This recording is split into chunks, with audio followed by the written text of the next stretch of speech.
سورہ شورى آیت نمبر 49 سے 50 میں اللہ تعالیٰ کا ارشاد ہے، زمین اور آسمان کی بادشاہت کا مالک اللہ ہے، جسے چاہتا ہے لڑکیاں دیتا ہے، جسے چاہتا ہے لڑکے دیتا ہے، اور جسے چاہتا ہے لڑکیاں اور لڑکے ملا کر دیتا ہے، اور جسے چاہتا ہے بانجھ کر دیتا ہے۔ وہ سب کچھ جانتا ہے اور ہر چیز پر قادر ہے۔ اللہ تعالیٰ غفور الرحیم ہے، وہ جو چاہتا ہے کرتا ہے، لیکن وہ کسی پر ظلم نہیں کرتا۔ ہمارے ہاں آپ نے اکثر لوگوں کو بھیک مانگتے ناچتے گاتے دیکھا ہوگا۔ ان کے مختلف نام ہوتے ہیں، جیسے خسرا، مخنث، ہجڑا اور خواجہ سرا وغیرہ۔ ان میں سے لفظ خواجہ سرا کے علاوہ باقی سارے ناموں سے تحقیر اور طنز نظر آتا ہے۔ لفظ خواجہ سرا قدرے بہتر نام ہے۔ یہ نام ان کو مغل بادشاہوں نے دیا تھا۔ فارسی زبان میں افسر کو خواجہ اور محل کو سرا کہتے ہیں۔ اس سے ظاہر ہوتا ہے کہ خواجہ سرا کا مطلب ہے محل کے افسر۔ لیکن ایک اہم سوال آپ لوگوں کے ذہن میں آ رہا ہوگا کہ تیسری نسل کے لوگ کیوں پیدا ہوتے ہیں؟ اگر بایولوجیکل کی بات کریں تو جب بچے کی پیدائش ہوتی ہے تو مرد اور عورت کے کروموسومز آپس میں ملتے ہیں۔ ان میں سے کچھ کروموسومز ایسے ہوتے ہیں جو جنس کا تعین کرتے ہیں۔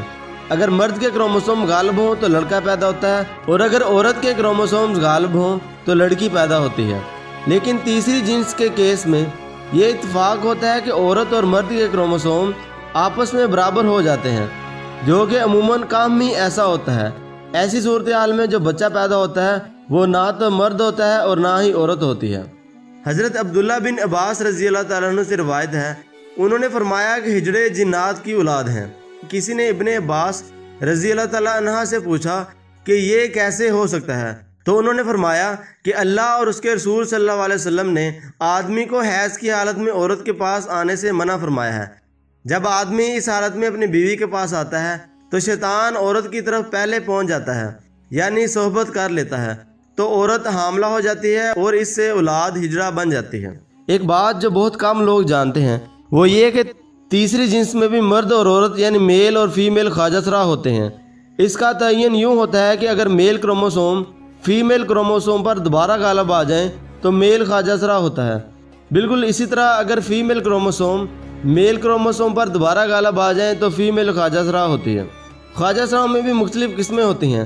پاکستان کے صوبہ سندھ میں خواجہ سراؤں کے ڈیرے ہوتے ہیں، جن کو سندھی زبان میں مڑی کہا جاتا ہے، جہاں سندھ کے خواجہ سرا کے سب سے اہم گروہ رہائش پذیر ہوتے ہیں۔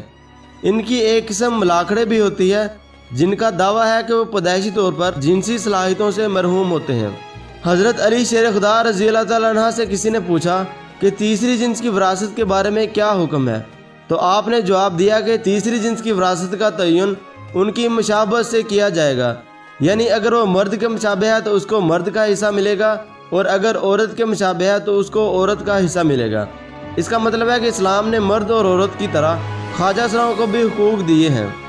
لیکن ایک اسلامی ملک میں رہتے ہوئے اور اپنے آپ کو مسلمان کہنے کے باوجود ہم انسانیت اور اسلام سے دور جا چکے ہیں۔ خواجہ سراؤں کو جن اذیت اور ذلت امیز رویوں سے اس معاشرے میں دیکھا جاتا ہے، اس کی مثال بیان کرنا ممکن نہیں۔ یہ چمکتے دمکتے اور شوق کپڑوں کے اندر تڑپتی اور سسکتی روحوں پر کسی کو ترس نہیں آتا۔ یہ وہ لوگ ہیں جو اپنے ناکردہ گناہوں کی سزا کاٹ رہے ہیں، اور ان بے روح جسموں کے اندر کئی دردناک داستانیں جنم لیتی ہیں جو اس بیمار معاشرے کی عکاسی کرتے ہیں۔ خواجہ سرا بھی معاشرے کا ایک اہم حصہ ہے، اور ہمیں ان کے حقوق ان کو دینے چاہیے اور ان کے ساتھ انسانیت والا سلوک کرنا چاہیے۔ وہ بھی انسان ہی ہیں۔ اس کے ساتھ مجھے دے اجازت۔ ویڈیو پسند آئی تو ہمارے Press the bell icon on the YouTube app and never miss another update.